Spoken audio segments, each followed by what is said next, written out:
What's up, YouTube? Today we're going to be looking at another Open Great League team.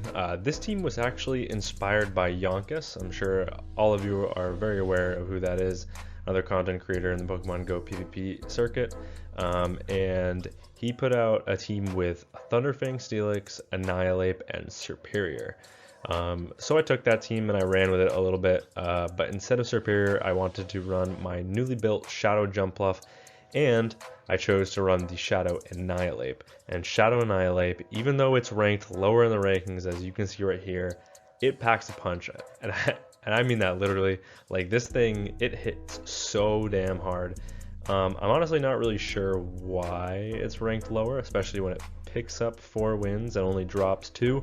And I imagine that Licky loss is bait dependent. So, but yeah, so I've got Steelix on the lead, ANNIHILAPE as your safe switch, and then Jumpluff in the back. So we'll hop right into the battles, and we have Livani on the lead in the first match, which is a pretty bad core breaker, unfortunately. Thunderfang is resisted, Counter would also be resisted, and they have super effective Shadow Claws on ANNIHILAPE, so we're kind of just stuck staying in this matchup. I farm up like I have a crunch and then just go for a Psychic Fangs, what they call it. But then they apparently lose count and they let us get to another Psychic Fangs here, which is pretty nice because that already gets them into the red. And at this point, I'm more than comfortable letting this go and then just eating whatever charge move they come out with on my Jumpluff. Yeah, I mean, in the zeros, that came real close. But they did come out with a move loaded, so Steelix putting in some good work there.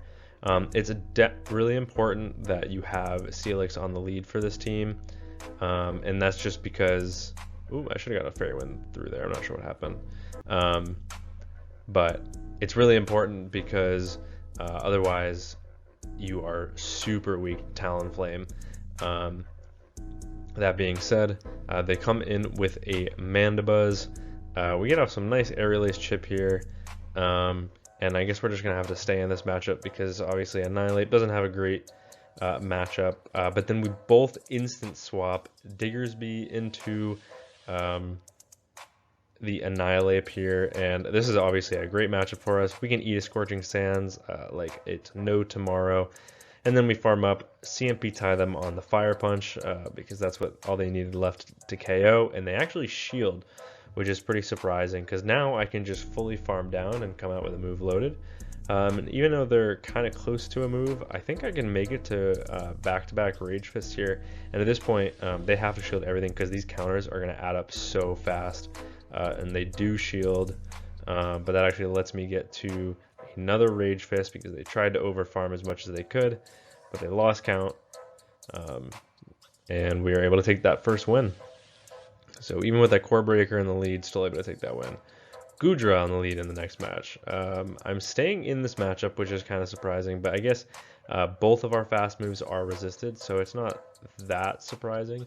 Obviously, ANNIHILAPE and Jumpluff both have better matchups here, but I'm actually going to go straight Earthquake, just kind of expecting them not to shield this. And they actually do shield this, so now we're down a shield and we're in a really awkward position where they have at least back-to-back Aqua Tails, and I kind of just have to eat this damage because I stayed in that matchup too long.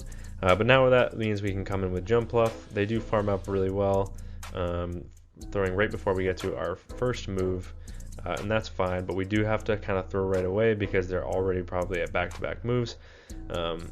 So this nearly KOs. I'm really surprised they didn't get to another move there, but it's a Talonflame in the back, so how in the hell are we going to win this game? Or are we? I mean, let's be honest. But they do U-swap, I-swap into Quagsire, and then they let the Rage Fist go. And this is the power of Shadow ANNIHILAPE. When you land one Rage Fist, these boosted counters allow you basically for a full farm down. And now I know that my counters are so boosted that this is kind of my only chance at like just ramping up my attack and getting this damage onto the Talonflame. And right there, I make a really nice catch right as they get to the fly. My opponent makes a really nice play and they undercharge so that they can get the full farm down, but I think they undercharged just a little bit too much. Yeah, and I'm not quite into Incinerate Farm Down, so they had to tap a few bubbles. It looks like they fully undercharged that, and that actually allowed me into 2 Aerial Aces, which KO the Talonflame. So even though we are super weak to Talonflame in the back, we're able to take that win. Okay, Unova Stunfisk in the lead. This is a terrible lead, so we're going to come in with Annihilate, and we also get a terrible swap. So how the hell are we going to get out of this match? Well, first, we're not even going to grab a shield, and they're going to get the full farm down, aren't they? Yes, they are. So this is not looking good. Obviously, we have to eat this damage on our Steelix. We know our Steelix already doesn't have much play into that Unova Stunfisk on the lead. Our only real chance is that we can eat both of these charge moves here. Oh no, they only make it to 1. That's kind of surprising. And then they come back in with a Stunfisk, and they switch instantly. They're ABA weak to Jump Bluff in the back, so that's actually huge. And they don't even farm up to an Ice Punch, so it's just Rage Fist. I'm more than comfortable letting that go. This will allow me to get to an Aerial Ace, and Aerial Ace puts them into a perfect farm down range. Oh, Shadow Jump Bluff, I love you. And then they come in with the Stunfisk. I am going to shield this here because this is my only chance, and there's no way they're going to bait on the first, but I'm baiting on the first because I expect my opponent to shield right back, and they do. So they just shielded a Aerial Ace from a Jump Bluff.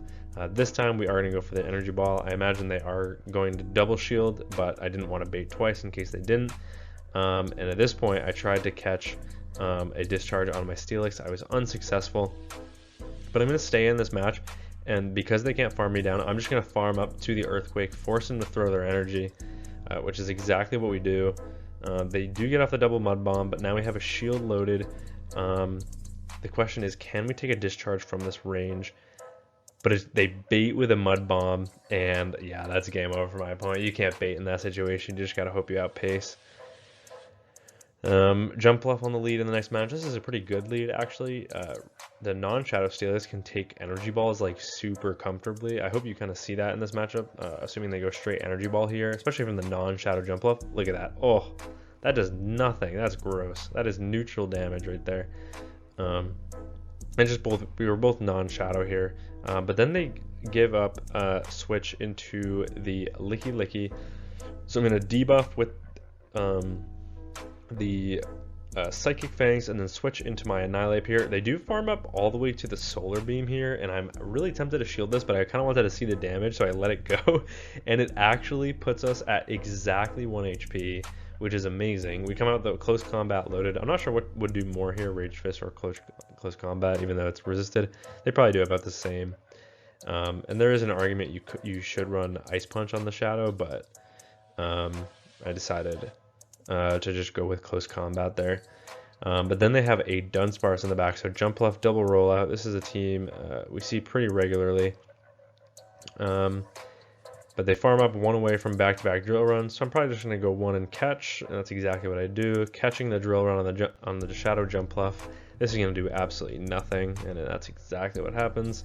And at this point, I'm just going to farm up to the Energy Ball. This will probably be enough to KO if they no-shield this, but they do correctly shield that up. They did have 2 shields remaining, so kind of playing to their win con here.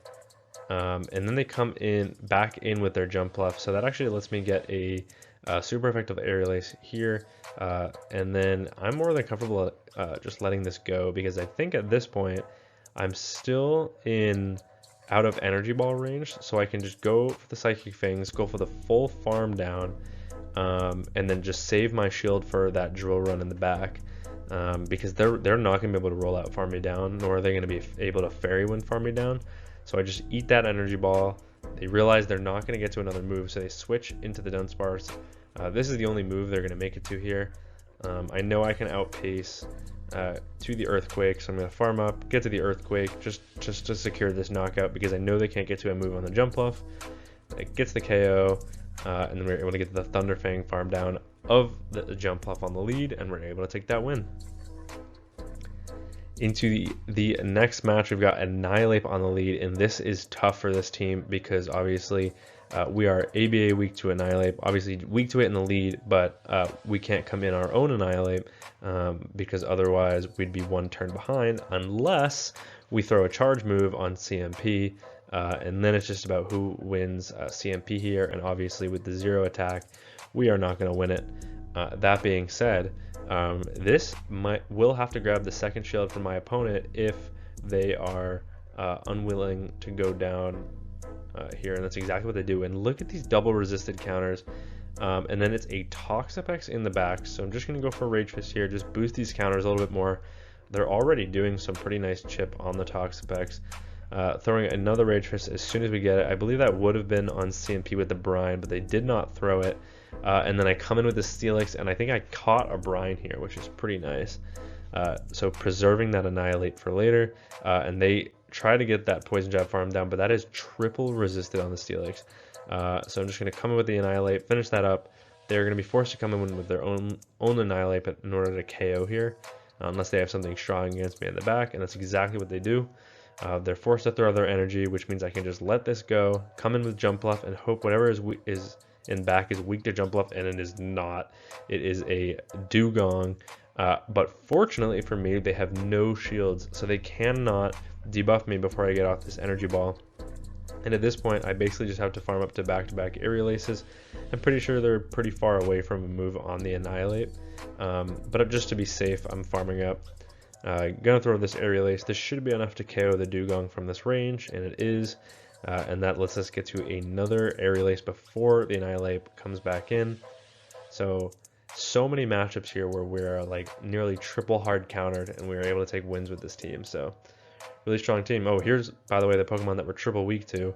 But this is what you do. You just stay in with the Steelix, and these Thunder Fangs do basically just as much as their Incinerates are doing, and you outpace the first move.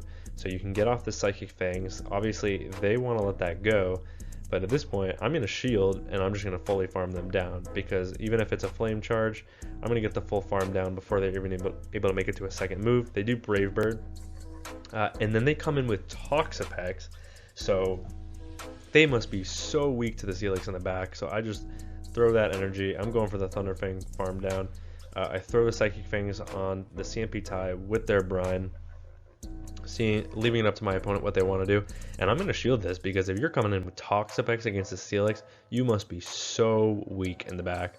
And it's a Morpeko, and I try to catch a Aura Wheel there. I'm not really sure what I was doing, but just switching out, maybe preserving the Steelix for later in case I needed to make it to an Earthquake. But they do get to back-to-back Aura Wheels. They are forced to burn all of their energy here, which is pretty nice, because assuming we don't get one turn bring in, we should be able to fully counter farm them down before they even make it to a move. And now it's just the Toxapex in the back, and I just have to make it to back-to-back Rage Fists. I actually go for the close combat on what would have been the CMP tie with the Brine, because I wanted one move to KO, and they do Brine, but I have a move loaded, and I'm farming down because they have a shield left, and that was my win con because they were energy dry. Gasher on the lead. So this is obviously a super hard counter. We're going to get out into Annihilate, and they have Wiggly. So terrible lead, terrible safe swap. How are we going to get out of this one is the question. So we're going to throw a close combat, grab a shield in the middle there, in the mid game, come in with the Steelix, go for the full Thunder Fang farm down. If they debuff me with an Icy Wind here, I might be forced to throw the Psychic Fangs, just so that I can get a little bit of extra damage here, because otherwise they're going to get to a second move. So throw in the Psychic Fangs, going to go now for the full farm down, and looks like they're probably going to make it to they even make it to a second move. Is this another Icy Wind, or is it Swift is the question. It is an Icy Wind, so that is rough. But we just kind of have to eat that damage. Gasheron comes in, and it's Dunsparce in the back, so we are triple hard countered in this game. That's about as unfortunate as it gets. That being said, Shadow Jump Bluff hits like a truck, and Dunsparce cannot take 2 Shadow Energy Balls. So I'm just gonna double shield my Jump Bluff, because I know my Jump Bluff is my win con at this point. And now I'm baiting with an Aerial Ace, expecting my opponent not wanting to go down here, and this should allow me to outpace to the next move, able to get to the energy ball before they get to their next rock slide. This will be enough to KO, and now it's just the Gastrodon on the lead, coming back into a loaded Jumpluff and one energy ball from a Shadow Jumpluff, more than enough to take out the Gastrodon, and we're able to take that win. So triple hard countered in that match, still able to get out of that. Another bad lead for Steelix, coming with the Annihilate, and this person comes in with Drapion. And one thing about Drapion is it does not have a good matchup against Shadow Annihilate. Even with the crunch, they're not really able to Poison Sting farm down here. So I am just going to go for the close combat on what would have been their Aqua Tail CMP, but they did not throw, and they actually let that go. So we flip switch, which is huge in this matchup, and they're not going to get too much of a farm down here. And they actually do come in with a Azumarill so that they get a few extra bubbles in, which is a good play by my opponent, but we are able to come with the Steelix and then align our Jumpluff on their Marowak. They're not going to bait on the first, so I'm likely to shield this up, especially because my Jumpluff does have play into their Azu as well. So I correctly shield that up. I'm not going to bait here in case they are bold enough to call it. And we do get off the energy ball, and we actually get the defense fall, which is pretty nice. One rock slide is not enough to take out, even though we are both non-shadow here, so I will let one go. And I'm just over farming like crazy here. Gonna get to the next energy ball, and at this point I will always be able to outpace, even if they decide to throw a rock slide here, and they do get to the move, but they bait with a bone club. I just watch, make sure that they throw the mud slap before I throw my move, and I can. And now at this point I'm just going to stay in, force them to throw the ice beam, and then once this energy is gone, it's an easy sweep for the Steelix. In the zeros, this is a great match because we have Earthquake, and my opponent realizes that and they resign the match. Drapion on the lead. So how do you play out of this one? Obviously Jumpluff doesn't want to see this, and it's not like a terrible matchup for Steelix, but it's not like fun, because all they have to do is shield once. But they are going to get to back-to-back Aqua Tails before we even are able to make it to the Earthquake. That's the slow pacing on Steelix here, but they're unlikely to shield one move, so I often farm up right before their third Aqua Tail and throw a move, and they're likely to no shield this because they're not threatened really by anything that the Steelix can throw. That being said, this opponent does shield it. I don't know if I have any matches where they no shield, but there was so many like that. And I do get one turn lag here, which is pretty unfortunate, but they do full send the crunch, which means we should be able to get the full farm down before they can make it to a second move. And now we've got energy loaded on the Annihilate, and this allows us to just kind of ramp up, even though this is a better match for the Jumpluff. I want to see if I can at least grab some shields first, or at least get the full counter farm down here. And they let two Rage Fists go, and at this point I am going to shield this up there. It's likely just to be an Ice Beam, which is why I didn't try to go for the catch, and it is. And then what is that Pokemon in the back that they're staying in this matchup? Up Energy. This was pretty good, and it's their own Annihilate in the back, and unfortunately for my opponent it looks like they got one turn bring in, so I was actually able to outpace the Rage Fist. I didn't realize it at the time, but then they throw right away when I come in with my Jumpluff, so I'm wondering if this is an Ice Punch, and it is from a Shadow on Shadow here. Still not enough to KO, able to get outpaced to the Aerial Ace, and from this range stab Aerial Ace will be enough to KO the Annihilate, and we're able to take that game. Into the final match of the video, another terrible lead. This Kanto Marowak absolutely everywhere. Gonna switch into the Annihilate, and it's Wigglytuff in the back. So once again, seeing this kind of same switch same lead and switch, but we are once again able to grab a shield in the mid game, and now we're just gonna do the same thing. Come in with the Steelix, farm all the way down. It looks like we did a little bit extra damage with our counters on this Wiggly, so I'm curious if I will go for an undercharge on this Psychic Fangs, and that's exactly what I do. Yep, go for it on a charge. That way I can get the full farm down here, come out with a bunch of energy loaded, switch into the Jumpluff, and then they have a different Pokemon in the back. That is a Bastiodon. So even with 2 shields, this is going to be very, very rough to play out of. So we are going to go for the energy ball. We absolutely needed that defense ball, and we get it. That is incredibly lucky, and that means that these energy balls are going to be doing so much more damage. Not so much more because Bastion's still super tanky, but enough where a 3rd energy ball will actually threaten them a little bit here.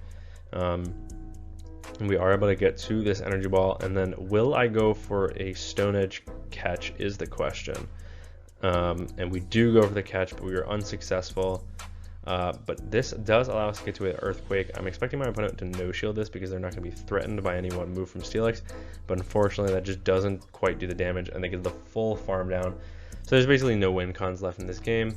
I no-shield this in case they bait, which would put me back in the game, which they do, which is absolutely massive because now I can get to an Aerial Ace.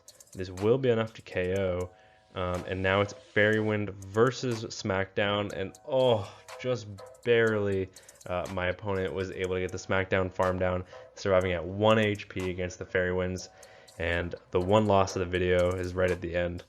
But yeah, I mean, this team is so strong. If you're looking purely to climb, I gained 100 ELO with this team. It was incredibly strong.